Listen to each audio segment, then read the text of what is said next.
औंढा नागनाथ तलाठी संघटनेच्या तालुकाध्यक्षपदी गजानन हजारे, सचिव गोपाल मुकीर व उपाध्यक्ष केशव जगताप यांची निवड.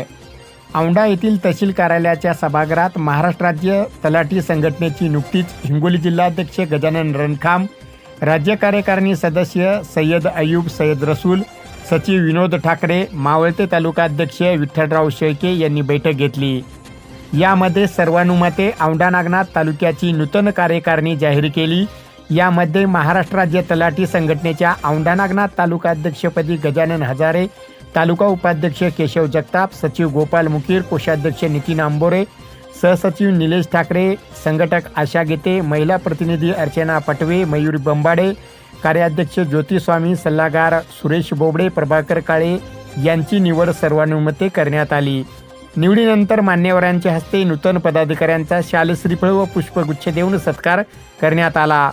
तसेच मावळते तालुकाध्यक्ष विठ्ठलराव शेळके यांचा कार्यकारिणीकडून शाल श्रीफळ व पुष्पगुच्छ देऊन सत्कार करण्यात आला. यावेळी माजी तालुकाध्यक्ष विठ्ठल शेळके, माजी तालुका अध्यक्ष प्रल्हाद चट्टे, मंडळ अधिकारी रंगनाथ मेत्रे, लत्ता बोडखे, माधव भुसावळे, मल्लिकार्जुन कापसे, दिनकर पोळ, दत्ता नाईक, विमल टेकम, गोरखनाथ गोयंक, रामेश्वर सोनटके, नवनाथ गोडसे, बद्रीनाथ साबळे, सुरेश डुबे आदींची यावेळी उपस्थिती होती.